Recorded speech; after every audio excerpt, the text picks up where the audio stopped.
Sveiki. Kažkaip pagalvojau, kad jau kuris laikas nesidalinau kažkom, tai vat nusprendžiau padaryti įrašą ir pasidalinti.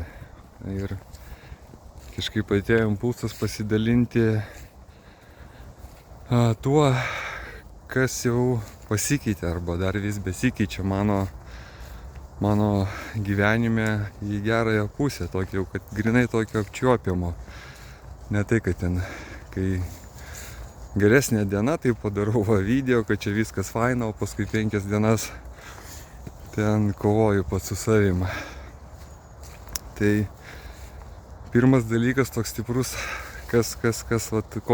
kame jaučiu pokytį, tai man vėl grįžo meilė žmonėms. Aš čia turėjau kažkada anksčiau kad tikrai aš toks labai altruistinis, labai toks norėdavau padėti visiems. Ir paskui, taip kaip ta meilė buvo, tai paskui labai nemeilė buvo. Buvo labai daug pykčio. Ir aš taip nemėgau žmonių, iki išpratėjimų, žinokit. Visada vertindavau, visada kritikuodavau, visada rasdavau kažkodėl prastesnių už save.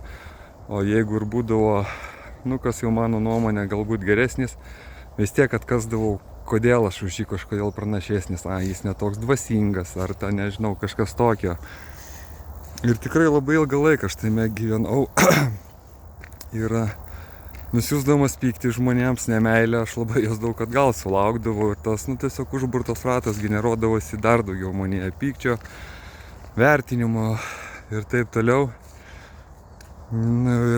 Ir dabar, kaip pavyzdžiui pavyzdys, kai kurie, manau, kaip ir aš, gauna kolegų, arba aš, kaip sakau, darbuoju bendrų studentų video, kaip kuriems, kitiems sekasi, arba kaip man sekasi, nusiunčia kitiems. Ir man pradžioj būdavo, kad ką man tie video, ką man jos siunčia, kaip iš vis man tai turi padėti, kad kažkam taip. Prisipažinsiu, mane tikrai jie erzindavo. O jeigu dar atsiųsdavo tokį video, kuriam gerai ir kuriam jau sekasi, tai ten iš vis sprogimas, kad kaip čia jam sekasi, man blogai. Ir man kartais reikėdavo, nežinau, sukaupti kažkokius vidinius resursus, kad peržiūrėt tos videos.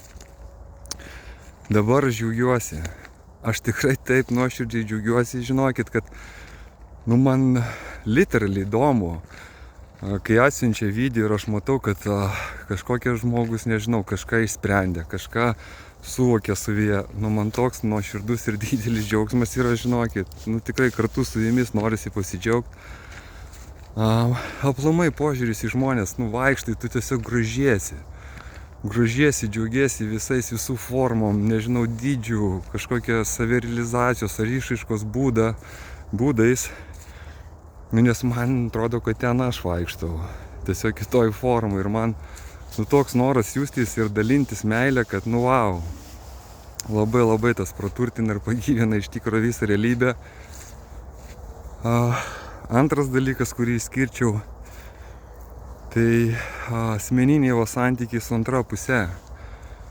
Visiškai kitas lygis, nežinau, atrodo, kad kažkoks kosmosas, kas dabar vyksta. Aš nesakau, kad nebūdavo tokių etapų, bet jie tokie laikini ir labai trumpalaikiai būdavo nuolatinių, nežinau, kažkokių barnių, reikalavimų, kontroliavimų virtiniai. Pabūna biški gerai, ir vėl karočiai tą patį. Ir taip stumdomės mes, kuris, nežinau, gudresnis, kuris pranašesnis, kuris labiau kontroliuoja. O kadangi tas egoizmas pas mane labai didelis būdavo, tai mane pastumt būdavo labai sunku mano antrajai pusiai, nes aš geresnis, aš protingesnis, aš geriau žinantis. Ir nebeliko viso to, kad ir dar pasireiškia manyje, bet tai jau neišeina į erdvę. Tai ir lieka manyje kaip apmąstymuose ir pastebėjimuose, kad vėl netikras mano aš nori pasireikšti.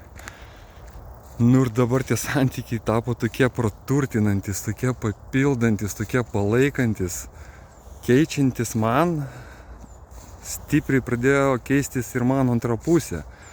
Pagaliau tapo pokalbiai tokie gilūs, išsamus, kai žmogus pasakoja apie save, nevertini, o tu tiesiog klausai, kas vyksta jo gyvenime ir tu jį priemi. O nepriemi tai, kad čia jis bando kažką įrodyti, ar tave pamokyti, ar dar kažkas.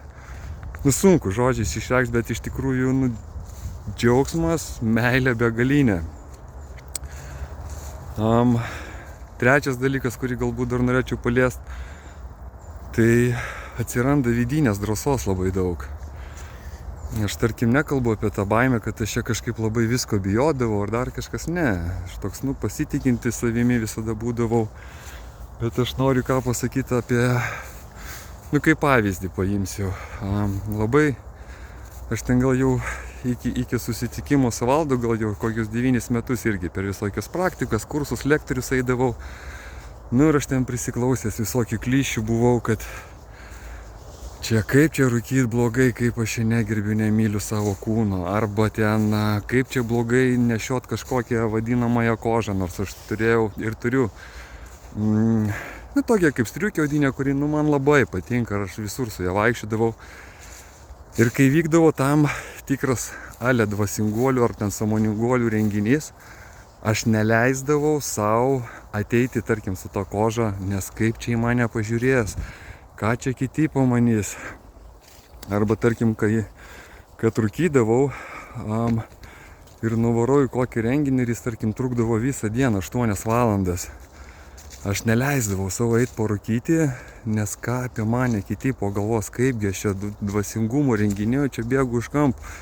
Sėdėdavau, prakaituodavau ten, nežinau, 8 valandas, kad kaip nori rūkyti, arba ten kažkur, nežinau, kyla nuo tos vietos, kad ten kažkur patyliukais. Kosmosas, kaip pagalvoju, atrodo tokie maži dalykai, bet jie iš tikro, tie maži dalykai ir parodo tavo sąmoningumą, kad aš galiu čia kokiam noriu plunksnom save apdėlioti, bet vidus parodo, kas aš esu iš tikrųjų.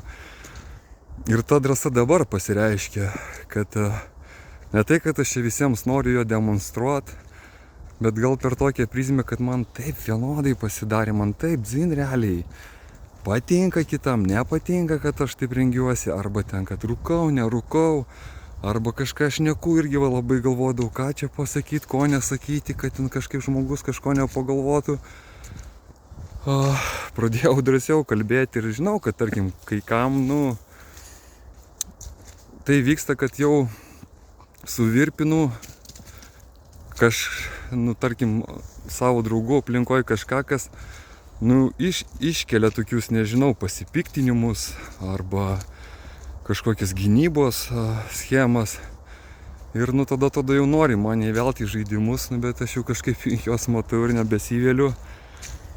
Ir aš galvoju, gal aš ir esu tas toksai, nežinau, kaip čia katalizatorius, ar ne katalizatorius, tas indikatorius, kuris ir turi taip pasakyti, kad tam žmogui iškeltos dalykus biškiai į paviršių, kad jį supurtyt, o ne pastoji galvoti ir kramtyti, ką šneku, kad kaip čia ką pasakyti. Ir man tai yra apie tikrumą, apie tikrąjį aš. Tai tiek, nežinau, iš tikrųjų tiek laimės, tiek džiaugsmo pas mane paskutiniu metu. Tikrai labai džiaugiuosi, kad tie santykiai taip stipriai pagerėjo, po tiek stumdymosi laiko. Noras didžiulis atsirado, nežinau kur šeima, judėti toliau. Ir didžiulis džiaugsmas, būt ten, kur esu.